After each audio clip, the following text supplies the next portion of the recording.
Spoštovane gledalke, spoštovani gledalci, prav lep pozdrav iz studia Idrijskih novic.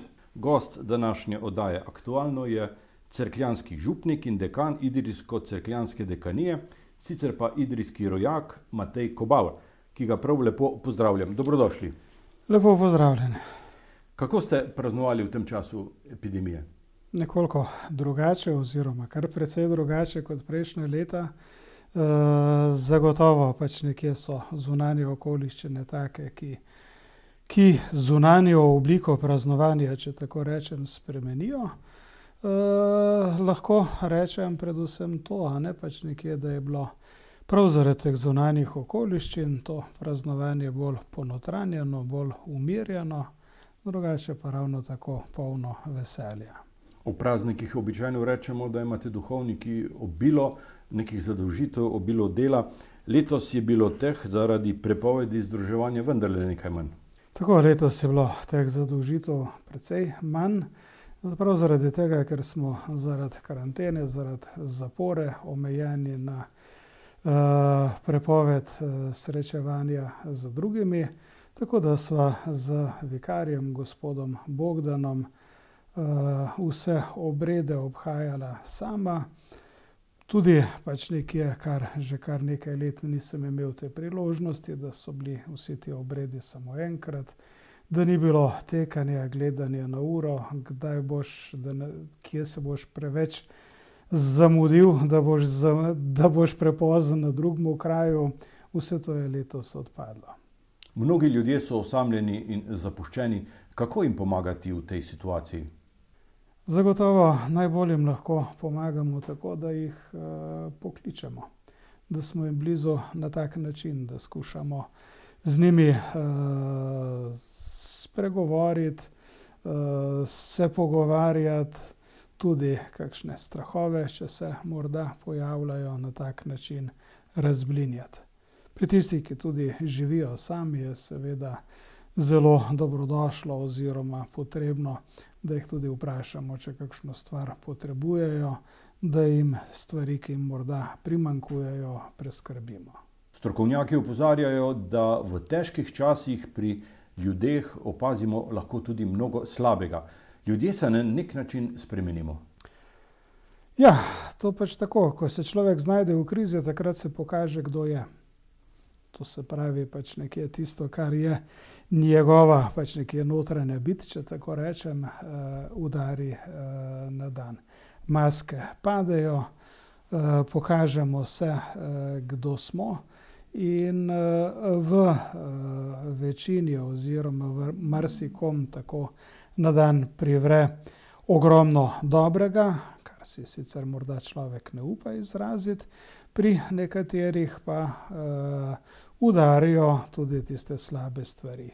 Seveda treba je dodati še eno drugo stvar, pač nekje, da v posameznih trenutkih iz marsikoga govori pač nekje tudi dejansko tisti strah, ki ga sam preživlja in potem zaradi tega reagira tako, kot pač reagira. Vrsto let ste bili predstojnik Škofijske Karitas. Črpate moč za današnje delovanje tudi kaj v izkušnjah tistega obdobja? Zagotovo, tudi zaradi tistih izkušenj stvari doživljam dosti manj dramatično kot morda kdo drug.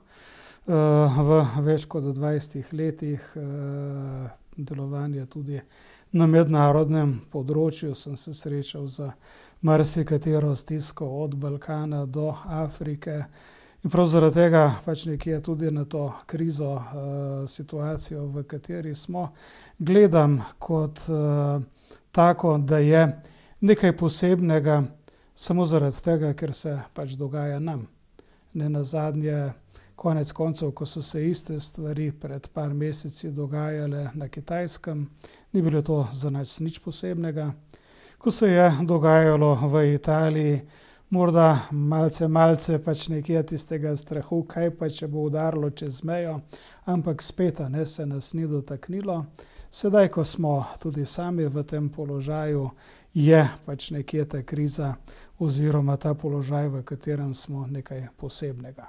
So pa krize sestavni del življenja. Dobršen del pač nekje v kulturi, v kateri živimo, nam je bil, hvala Bogu, prihranjen, ni pa to nobena garancija za prihodnost in ne nazadnje sploh, pač nekje tudi življenje vsakega posameznika je na tak ali drugačen način tudi življenje soočanje z najrazličnejšimi stiskami, z najrazličnejšimi krizami, v katere padamo. To je življenje. Bodo skupnosti močnejše po tej preizkušnji?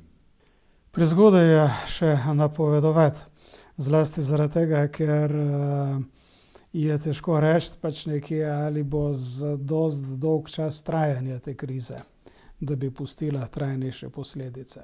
Če se bodo stvari pač nekje še nekaj časa vlekle, morda še bolj zaostrile, potem bo zagotovo to prineslo spremembe.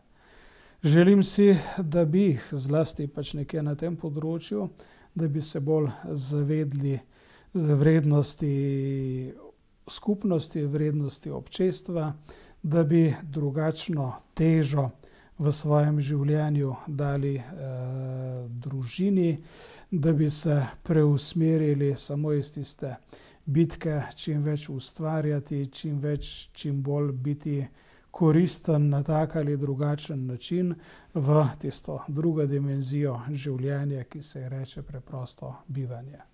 Se bodo po tej krizi vendarle spet v večji meri uveljavile vrednote, kot so spoštovanje narave, solidarnost, strpnost, delovanje za skupno dobro? Želim si, da bi se to zgodilo.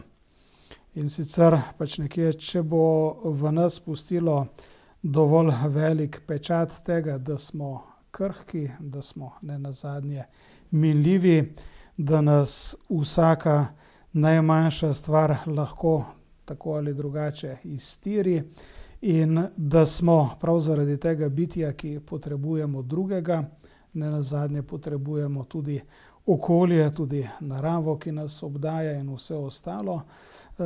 Če se bomo tega dovolj zavedli, potem bomo lahko začeli vzpostavljati tudi drugačne odnose. Najprej drugačne medsebojne odnose, potem pa tudi drugačen odnos pač nekje do stvari, do stvarstva, ki nas obdaja in seveda nenazadnje tudi tega ne bi izključil, a ne drugačen odnos do Boga.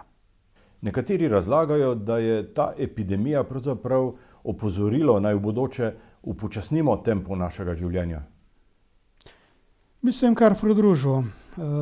Zagotovo pač nekje je vsaka stvar, ki se nas na tak ali drugačen način dotakne, signal pač nekje, ki nam daje opozorilo, pač nekje naj preverimo, če smo na pravi poti, če moramo kakšno stvar spremeniti. In mislim, da v naši civilizaciji glede marsičesa smo kar pošteno zašli. Sporočilo Velike noči govori o premagovanju nad minljivostjo. Zunaj je pomlad in v naravi se začenja novo življenje. Ja, lahko rečemo, da je tako. To pa morda, ne pač nekje, če povem eno prigodo iz življenja enega od duhovnikov, ki so pač nekje, lahko rečem, vzor na duhovniški poti, je bil gospod Viktor Kos. On je bil komenski dekan, se pravi, moje prvo službeno mesto je bilo, da sem bil kaplan v Komnu in tam sem se z njegovim likom srečal. V času druge svetovne vojne je prostovoljno odšel z Komenci, ki so bili izgnani oziroma odpeljani v delovno taborišče v Nemčijo, je šel prostovoljno z njimi in tam kot duhovnik opravljal svoje poslanstvo. In na veliko noč 44. leta je zapisal v svoj dnevnik naslednje besede. Je takole, malo po spominu povem, je pač nekje povedal, da je na pokopališču končal svoje vsakodnevno opravilo, 7 pogrebov tisti dan, odložil štolo, to duhovniško znamenje, ga je izročil nekemu mlademu Rusu, ki mu je ministriral v roke, da se je pač nekje še sam slekel, pa potem pač nekje zapisal svoj dnevnik, da je temu Rusu rekel: "A ni to hudo, 7 pogrebov vsak dan, taka situacija." Pa mu je ta mlad Rus odgovoril: ničevo, Kristus voskrese. Ni važno, Kristus je vstal. Edino to je tisto, kar šteje. In to pač nekje, no, in potem je Kos rekel, in po teh besedah tega mladega Rusa, potem pač nekaj ga je še vprašal: ma kaj ti si zmeraj imel tako trdno vero? Rekel: ne, prej sem bil ateist, zdaj v taborišču sem našel vero. Potem pač nekje je rekel, po teh besedah tega Rusa, ko sem pogledal okrog, mi je ne nazadnje pač nekje cel svet, pač nekje so preplavile toplejše barve, pomlad, sem opazil, da se je začela prebujati, in to je to. Kristusovo vstajanje je tisto, pač nekje, ki v naše življenje prinaša pomlad, ki prinaša prebujanje. In Kristusovo vstajanje je tisto, ki je močnejše od vsega. Močnejše tudi od kateregakoli virusa, ki smo ga ljudje sposobni iznajti ali pa si ga na tak ali drugačen način zakuhati zaradi življenjskega sloga. Hvala za pogovor, gospod Matej Kobal. Vam, spoštovane gledalke in gledalci, pa hvala za pozornost.